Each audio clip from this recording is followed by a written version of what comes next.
Everyone thinks 2026 will be about crazy new tech that will come out and will blow our mind. I actually think 2026 will be when tech will grow and we'll need to accommodate that. No flying cars, no sci-fi nonsense, just growing. I'm probably wrong on some of these, but if I nail even one, this video will age well. So these are my take on tech for 2026. And hear me out, some of these are quite controversial. I'm not a futurist, I'm not an insider, I'm just one that tried to find the best tech for the best use case, not just chase the newest tech. So some of these aren't hype predictions. They quite seem boring and calculated, but that's exactly what I expect from 2026. And if you want to know more about meaningful tech and minimalism in tech, make sure to like and subscribe. It doesn't cost much. Actually, it doesn't cost at all. Just your time. Technically, I think it takes up to 2 seconds on YouTube and probably 5 to 6 seconds on mobile. If you're looking on mobile, probably the one that takes the most to subscribe is on TV. If you're watching on TV, going on my channel and then subscribe, unless you're doing it from the phone, takes quite a while. So yeah, why am I doing this? First one is quite an obvious one, but it's good. And if you've been following me on Shorts on Instagram, on TikTok, etc., you probably have already seen this. The iPhone Fold. Finally, the iPhone Fold will drop this year.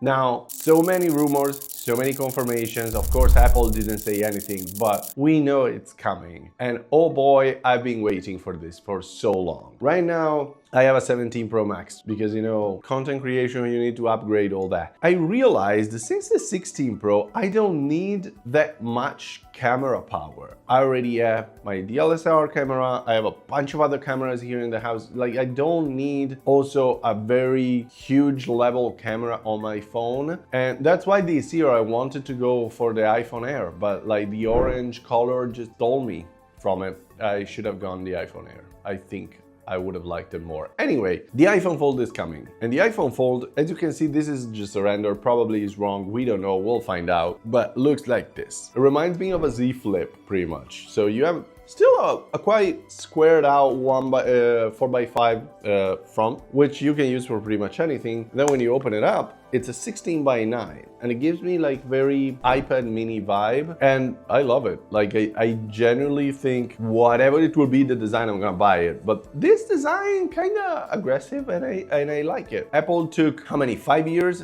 maybe more. We have a iteration number 5 of different foldable phones, and so I hope they've learned from other companies' mistakes, and they are just doing a fantastic thing. My next take is actually on social media pushing back versus AI. So hear me out. Around Christmas time, Mosseri, Instagram CEO, captain, boss, I don't know, is it CEO? I think it's a CEO. Anyway, Mosseri, Instagram CEO, wrote a carousel script about AI and the challenges that the platforms need to go through to actually understand what is AI generated, is it meaningful, do people like it? Personally, I can spot AI stuff now. And when it's in short form content or in content of any sort, I don't like it. Now, hear me out. If you're making one of those meshes where like there's my desk setup and I do, and it's not just a transition, but you can see like things flying in, things that before would cost you a fortune, or you will have to be super skilled in things like Adobe After Effects and CAD making of 3D elements and things like that. Nowadays, you could just ask AI, hey, shift from here, making things fly and create on its own. That's still acceptable. It's pretty cool, but I think, going back to my point, socials will find a way of creating the niche. Example of where this happened, Twitch back in the day was mainly gaming. Didn't have like a URL category or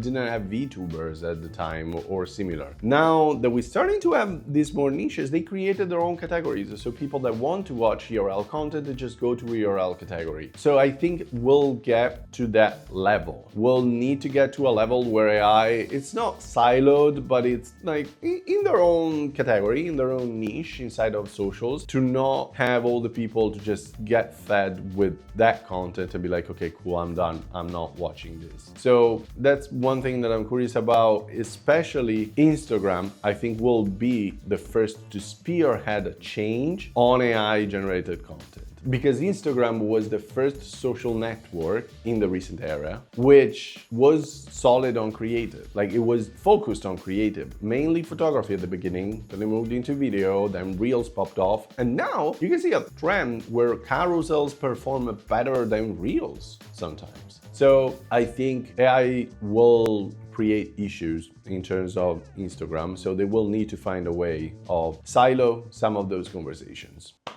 Next point is, by the end of 2026, languages will stop to matter on YouTube. Hear me out on this. Right now, thanks to AI this time, we have auto-generated captions and auto-generated auto-dubbing, basically, features, which YouTube enabled it for everyone, for every channel, where you can just enable auto-dubbing and you're good to go. On Meta, for example, it's still in test, and on Instagram, I know that my Reels specifically get auto-dubbed in Spanish, Portuguese, and Hindi. I've tested this out. I've sent it to a couple of friends that speak those languages, and they were like, first thing, wow, it sounds just like you. We speak to you every day. Hearing your voice in this language, mental, and yes, it sounds like you. There are some inflections here and there that are a bit off, but nothing that no one will realize. Of course, if you know it's AI, you're like, oh yeah, this is AI, but we're getting to the point that the quality is pretty good. Next one, pretty easy, straightforward. This is one of the boring ones. Self-driving cars in Europe. I'm from Italy. We don't have self-driving cars. Yes, there are some limiting testing that you can do. Highway, there are some things that you can do, but they're like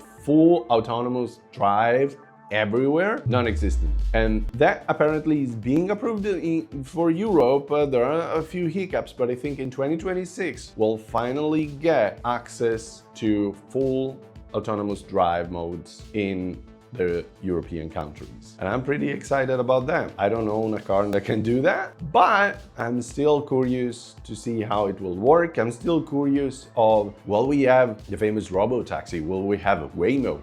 Will they be services that will bring this for everyone in terms of an Uber drive or taxis in general that will be self-drive? And I don't know, I'm very curious about that. And I think finally in 2026 we will get them. Mark my words, October. I don't know why, I feel that will be the month where all this will happen. Next one is about quantum computing. So right now I feel we are almost at a limit to which we can push ourselves in building nano chips, microchips, etc. And quantum computing is becoming more and more real, I feel. So in 2026, I think we'll find a way of leveraging and finding this technology to scale our tech growth, because right now the curve of growing in terms of tech, even with AI, is a little bit meh.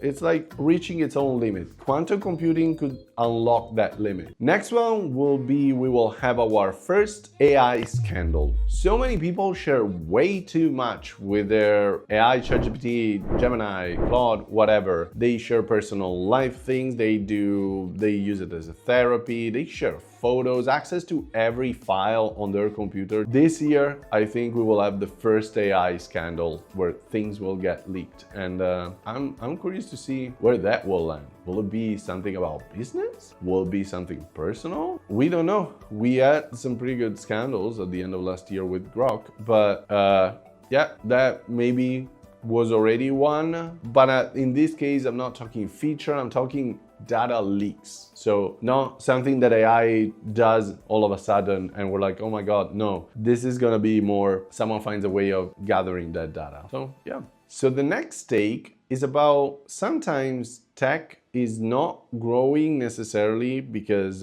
we don't have enough tech, but I think it's because we don't have enough energy. Nowadays, we rely so much on electricity between EV, home appliance, corporate in general needs a lot of power, data centers, where windmill, solar power, etc., they don't cut it. We consume more than we produce, I feel. And this will be an issue in 2026 that we need to address. I think necessarily in terms of prediction, 2026 will have one, if more, blackouts in big cities last prediction, to end it on a good note, it will be a funny one that I hope it doesn't happen, but I think someone will do it, which is dumb mode. So right now, we pay subscriptions for everything. And we started to pay subscriptions for AI. Now, there are some tools that gives you some AI features that are for free, embedded already in the program, so you don't need to pay for that. Thanks for that.